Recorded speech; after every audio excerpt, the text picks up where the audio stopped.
পটল আর মসুর ডাল দিয়ে আজকে একটা নতুন রেসিপি বানাবো।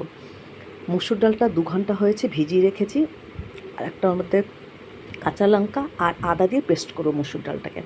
আর এদিকে পটলগুলোকে একটু আঁচড়ে নিয়েছি বটিতে, আঁচড়ে নিয়ে 2 ভাগ করে রেখেছি। এই যে এবার পটলগুলোকে আমি তার আগে ধুয়ে নিয়েছি ভালো করে।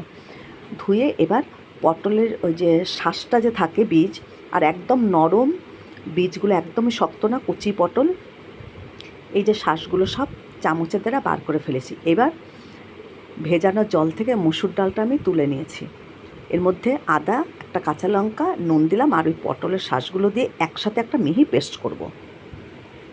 মিহিও করলে পারো, বা একটু দানা দানাও যদি থাকে ডাল, কোনো অসুবিধা নেই, ভালো হবে আরও। এই যে আমি কিন্তু এর মধ্যে জল দিইনি। এবার এটাকে একটা মিহি পেস্ট করে নেব। এই যে আমি একটু মিহি পেস্ট করে নিয়েছি, দেখো জল দিইনি, তাও একটু পাতলাই হয়েছে, কোনো অসুবিধা নেই তার জন্য। এবার প্রত্যেকটা পটলের গায়ে একটু সামান্য নুন আর একটু হলুদ দিয়ে মাখিয়ে নিলাম পটলগুলো। এই যে নুন আর হলুদ দিয়ে একটু পটলগুলোর মধ্যে যেন নুনগুলো ঢোকে, তার জন্য একটু ঘষে ঘষে নুন আর হলুদটা মাখিয়ে দিলাম।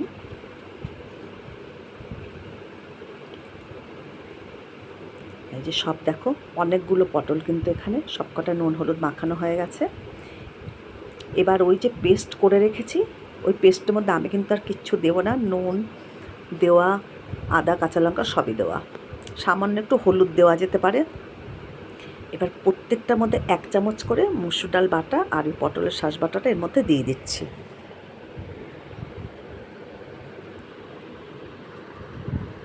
এই দেখো প্রত্যেকটাতেই ভরে ভরে দিয়েছি, দেখেছো কি সুন্দর ভরে ভরে দিয়েছি। এখন একটা কড়াই বসিয়ে দিলাম। কড়াইয়ে বেশ পরিমাণ মতন একটু বেশি করেই তেল দিয়েছি। আর সব বড়াগুলো কিন্তু আমি একবারে দেবো না, 2 ভাগে ভাজবো। তেলটা দেখো গরম হয়ে গেছে, ধোয়া উঠছে। এই দেখো খুব ভালো করে হাই হিটে গরম করে এবার গ্যাসটাকে আমি একদম লো আঁচে করে নিলাম। এবার আস্তে আস্তে যেদিকে ডাল বাটাটা দিয়েছি ওটা তেলের ওপরে ছেড়ে দিতে হবে। প্রত্যেকটা পটল আমি আস্তে আস্তে করে তেলের মধ্যে দিয়ে দেবো। এই দেখো একটুও কিচ্ছু বেরিয়ে যাবে না, কোনো ভয় নেই, আস্তে আস্তে এভাবে দিয়ে দেবে। খুব সুন্দরভাবে পটল ভাজাগুলো এইভাবে হয়ে যাবে। দেখো কি সুন্দর দিয়ে দিচ্ছি, একটু বেরোয়নি।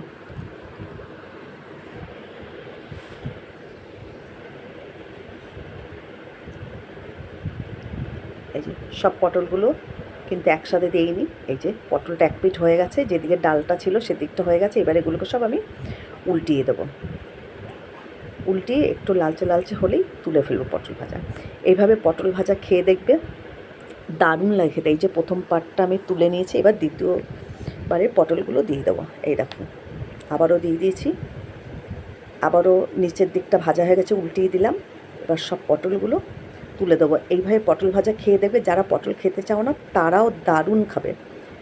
তোমাদের ভালো লাগলে আমার ইউটিউব চ্যানেলটাকে সাবস্ক্রাইব করো, লাইক করো, কমেন্ট করো, শেয়ার করো। দারুণ স্বাদের একটি রেসিপি।